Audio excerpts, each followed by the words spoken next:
Hi, this is Terry QT. Welcome to the Deep Sea Foundation educational channel where we talk about all options and topics related to breast reconstruction after a breast cancer diagnosis. I'm joined today by Dr. Minas Chrysopoulo from PRMA in San Antonio, Texas. Dr. C, as his patients call him, is a board-certified plastic surgeon trained in the specialty of microsurgery, and he practices in San Antonio doing a number of different breast reconstruction surgeries for both men and women. He's also the developer of the Free Breast Advocate app that is available for breast cancer patients. Welcome, Dr. C. Thank you. Nice intro. Couldn't have written it better myself. Oh, well, you're such an accomplished individual. So I have to take a deep breath after I give you your intro. Take a drink. How you doing? I'm doing very well, thank you. How are you? Excellent. Surviving the craziness. Yes, I'm learning all of these new platforms. Normally, I'm at conferences with plastic surgeons talking about every topic possible that I can absorb into my brain from all of you. However, we're recording this in 2002. It's May 1st, to be exact, 2020. Wow, 2002 sticks in my head, and you know why. That was my first diagnosis. And we're right in the middle of a pandemic. Who knew? Yeah. So now we chat via Zoom, but that's okay. You zoomed out yet? No, I'm in first gear headed to fifth gear on Zoom. Excellent. I have an interesting topic that I want to talk to you about today. And for the viewers, I'm going to roll with something new today, and I hope it works smoothly. I was chatting with Dr. Chrysopoulo about how he became interested in plastic surgery. I became interested in plastic surgery, of course, after I had my deep flap breast reconstruction. I don't know why, but I grabbed onto this topic. You know, we all get interested in things for various reasons. I grabbed onto this topic of plastic surgery and microsurgery. I can't get enough. And it was after my surgery. But I like to find out really how in the world you guys became interested in it, because it is a fascinating topic. What I'd like for you to talk about, Dr. C, is your initial interest, but do it in the light of, I don't know what other word to use besides magic, and it's certainly not magic, but just the beauty of being able to live in an era where we can use our own tissue, our own blood source, and rebuild parts of our body. I am ready to listen. We're going to try screen share today, so hang on, viewers. Is this your Zoom first screen share? It is. It's my first Zoom screen share. So you tell me. Momentous day. Pardon? It's a momentous day. It's my charter Zoom screen share. So I want to hear you talk first, and then you tell me when you're ready for me to try the screen share. You sent me a fascinating photo I want to share, but go right ahead. Yeah, so it's my dad's fault. My dad was a massive history buff. And so whenever he would sit down, relax, turn the telly on, it was his go-to was always looking for a history program of some sort. And then his favorite topic was World War I and World War II. So that was always, if there was something to do with the world wars on TV, that was it. We were stuck. We had no choice. We all had to watch it, so, it's either you go off and do something else or you learn about history, right? So, so I stuck around, and it was our form of bonding, I suppose. I was So, going to say cuddle time with Dad. yeah, no, it was interesting. And actually, it wasn't until he was much older. So in terms of plastic surgery and exposure to it, it was those history programs, especially World War One, where plastic surgical procedures had been described prior to that. There are some examples of plastic surgery that go back, centuries, but World War One really was a catalyst for the development of the specialty. And plastic surgery was born out of the need for reconstruction. So you'd have the soldiers suffering these horrendous injuries. And, I'm not talking just extremity injuries, a lot of amputations and that sort of stuff, but a lot of facial injury, right? And so if you can just imagine, listening to these documentaries and then reading about it because of my dad, you realize, you learn about PTSD and soldiers returning from the war and trying to re-find their identity. And then you superimpose onto that the situation where the soldiers had these horrendous facial injuries. So now the one thing that we as humans use to exactly, right? So now you've got these individuals who are struggling to refine their identity, and they don't even recognize their own identity anymore when they look in the mirror because half their face is gone. Mm-hmm. So it's really, when you start to think about it in those terms, it really becomes very multidimensional, right? It's more than just a surgical procedure. So that piqued my interest. The psychology of it piqued my interest, and then the technical aspect of moving pieces of tissue around the body, all over the head and neck, borrowing from one place to reconstruct another. And Howard Gillies was the surgeon who really is known for these really groundbreaking facial reconstructions. The pictures I showed you, that I sent to you, actually are good examples of that. Should we take a peek? Yeah, sure. Let's take a peek. Yeah. Okay. Let's see if I can pull these up. I'm going to screen share, and let's take a peek at those ones you're telling us about. Can you see those, Dr. C? I can. Yeah. One sec. So what I'm looking at, and I hope what the viewers can see, is a progression of pictures from, I know they're a little difficult to look at, but please look at the beauty of how plastic surgery is the progression of it, just like with breast reconstruction.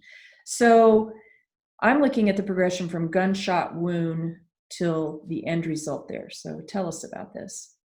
Yeah, so obviously the gunshot wound, this poor chap's had the middle of his face blown off from this gunshot wound. And so, back then, there was no recognized way of dealing with this. Prosthetics were around, so people were using prosthetics. So that was an option for this gentleman. But you can see here the progression, and this is a very good example of really the beauty of plastic surgery in terms of its innovation. So what has happened here is that this gentleman basically had what's called a forehead flap. When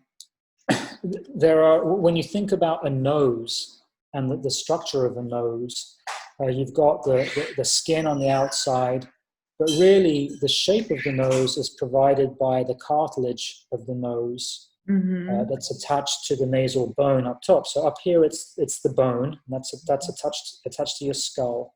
But then as you run your finger down your nose, you'll feel a transition, and then you get to the cartilage, and that's more squishy. Right? So that's the part of the nose that you can, I'm moving the cartilaginous part now. The bony part is fixed. So when you fracture your nose, that's the bone that's impacted, not just the cartilage, right? So anyway, so when you reconstruct the nose, you need to have the adequate support, the internal structure. And so what they did here was to take some cartilage from this gentleman's rib cage, and they tunneled it and put it underneath the forehead tissue. And so that they basically recreated the initial nasal construct, the initial framework. They put that underneath the forehead tissue, knowing that they were going to later take that rib cartilage that they had buried under the skin, along with the skin on top, and basically elevate that from the forehead and rotate it, as you can see in the middle picture, the third picture, basically flip it down. And they kept the base of the tissue attached. You see above the eyebrow, you see that bridge of tissue that's still connected to the eyebrow? Yeah. The blood supply that's feeding that entire new oversized nose, the blood supply to that is all coming from a little artery and vein that runs just at the inner part of that brow right here. Wow. So that the blood vessels travel upwards and supply the forehead. So when you take the forehead and flip it down, that's where the blood supply comes from. And then that wound that was created on the forehead, that actually heals up pretty well on its own, remarkably. It just fills in over time, over a few weeks. So then what happens is, after that tissue has been rotated down, after the forehead flap is rotated down, you get new ingrowth of blood vessels from the face into that tissue that's now been sewn down to create a new nose. So then a few weeks later, you can cut that remaining bridge of tissue here. Yeah, You can cut that, and you can see in the fourth picture. Sorry? No, fourth picture. Yeah, I'm with you. You can see the fourth picture, there's no more connection to the forehead. So that tissue now is being fed, its blood supply to keep that tissue alive is now coming from the rest of the face. It's coming from blood vessels, new blood vessels that have grown in. So then that allows the surgeon to go back, once those blood vessels have grown in, and we can disconnect that bridge of tissue from the eyebrow and then recontour everything. So, and you can see over time, this is the same gentleman later in life. It says here he's in his 60s in this final picture, and you can see how that tissue has really shrunk down over time, and that reconstructed nose isn't so bulbous anymore. And so that's what happens over time, is it does lose some of the volume, some of the thickness. And in modern times nowadays, we would actually thin out that tissue ourselves to speed that process along. But you can see, even on its own, it does recontour itself to a degree. And you can see now, really, that final picture, that's a remarkable reconstruction when you think of what that could have looked like when you look at the first picture. So, Dr. B, I don't mean to interrupt you, but what I'm going to try to do is try to repixelize this so that they can, I don't know how the viewers are seeing it, but there. Yeah, it looks pretty good. Yeah, now you can see this final pictures. That's why I did that. I hope the viewers can see that now, the amazing transformation in later life picture. Yeah. So, these days we do things a little differently, but the general concept is the same. So that was really my first exposure to plastic surgery, was seeing this kind of stuff. So that's what piqued my interest. And then, once I got into it later, and I saw how vast plastic surgery was, and that eventually led me to microsurgery and reconstruction, not just moving tissues locally from the same part of the body, but into tissue transplantation, which is what microsurgery is. So a lot of people don't realize that the first kidney transplant involved a plastic surgeon. Really? So the basis and the foundation of plastic surgery really is, I'm in awe of it. It's so much bigger than the cosmetic plastic surgery we see, plastered everywhere, which, the aesthetics are obviously crucial in terms of any plastic surgery result. People shouldn't view it as reconstructive or cosmetic. Really, it's the same techniques, and you should always, in my opinion, strive for the most cosmetic result in any reconstruction that you do. And there's no better example of that than breast reconstruction. Many of us coming through initially, our first exposure, maybe even some of the professors who taught us initially, but certainly the teachers of our teachers, reconstruction was all about, at one point it was about filling a hole. Mm-hmm. But then it evolved to, the aesthetics of things and restoring not just function, but really the patient's form in the most aesthetic way. That's two of my favorite words that I learned from plastic surgeons: form and function. Yeah, well, that's inherent in the definition of it. Restoring form and function. Yeah. So, definition: you're of Greek heritage, born plasticos, plastic surgery. Yeah, tell us. Say that again and tell us what the. Yeah, the word so plastic. The specialty was the term was coined from the Greek word plastikos, which means form. It doesn't mean material, plastic. It's ironic in this day and age that unfortunately some of our cosmetic outcomes look plastic, in terms of some of the billboards out there. But let's not talk about that too much. But tongue in cheek. But that's the origin of the word. Plastikos is a Greek word meaning form and function. So that's what we restore. Dr. C. Yeah. Not knowing the time frame, but can I ask you, was your father still living when he saw that you decided to go into this? Yeah, he did. He was still with us. What did he think? He thought I was nuts. he thought I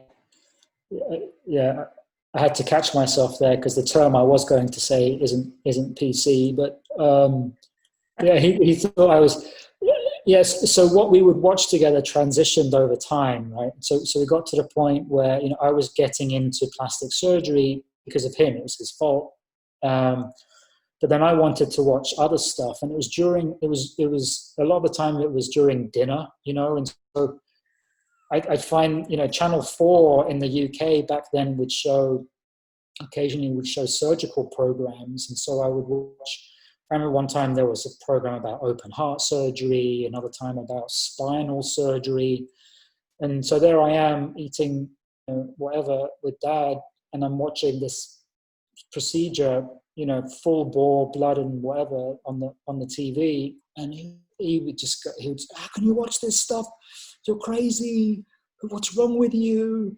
It was, he couldn't understand it. So he thought I was nuts. But But we always had you.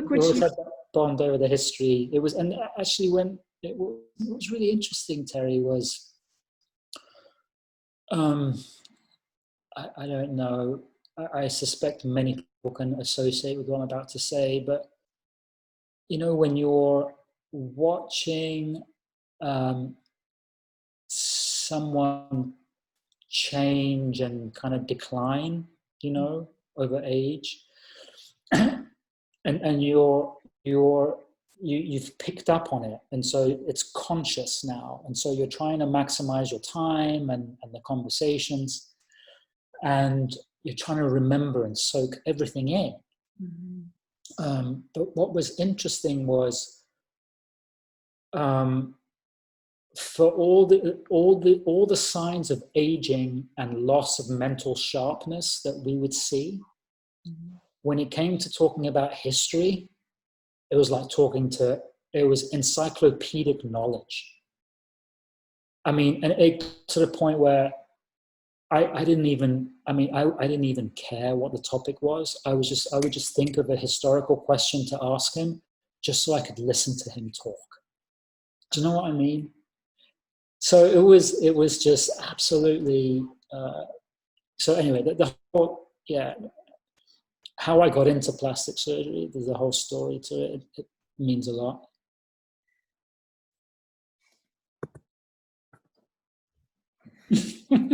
You're going to cause me to use that in a minute. That's a beautiful story. But you know what? Your father had a passion for history. He did, yeah. Yeah. You have a passion for helping breast cancer patients and doing breast reconstruction and microsurgery. I mean, that's a collision, really, Dr. C. Come on, that's a collision of a legacy right there. Yeah, it's kind of legit too, but yeah, it's I mean, passion defines the individual, right? So as long as we're passionate about something, that's doesn't matter what the topic is, but that's the only way to really know, pushing, to be better about things, better with your results, learning more, just being as good as you can be. If you don't, all the other drivers fade over time if you don't have the passion for it. So, and you got plenty of, and you know what, it all ties in with you too, because there are a ton of very passionate people involved with deep sea, and you're just as passionate, right? So it all comes together. It's our common strain. Yeah, it is. And I have to share a story with you real quick, because and we probably have to end it because I'm not watching the time. We may get knocked off of Zoom here.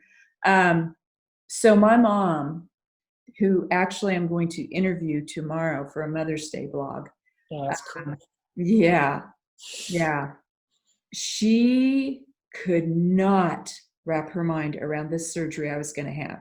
And for the viewers, Dr. C did do my deep flap.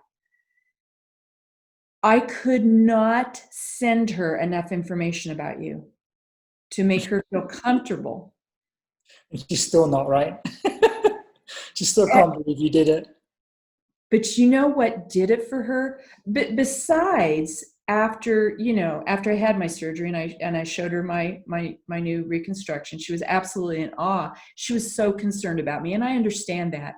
You know what kind of sealed the deal for her. Talk about surgery. You have a video somewhere in the universe of you doing the anastomosis, tying the blood vessels together. Oh, yeah. Yeah, I know that video. I showed that to my mom after my surgery, and after I showed her, my reconstruction. I said, Mom, I want you to see what Dr. C did and why. Oh, sorry. Why I'm in so much awe about this surgery. I showed her that video. It was like, whew. She says, I get it now. But how does she know that was me? It could have been anyone in her mind. I told her it was you. Well, it was me, but I'm just saying. I'm almost surprised she didn't say, yeah, prove it. Prove that it was him. I don't see his face. She trusts what I say. Oh, good. Well, as she should. As she should. You're a teacher. I told her it was you. And so, yeah, surgery, plastic surgery, microsurgery, awesome topic. I'm so glad personally, and for everyone else, you have touched their lives, that you chose this profession. And thanks today for sharing with us the history of plastic surgery, and more importantly, why you went into it. Appreciate it. It's been fun. Yeah. Good chat. All right. Please like and comment on our YouTube today. Let us know if there are any other topics you would like us to cover. Dr. C, thanks for joining us. Always. Thanks, Terry.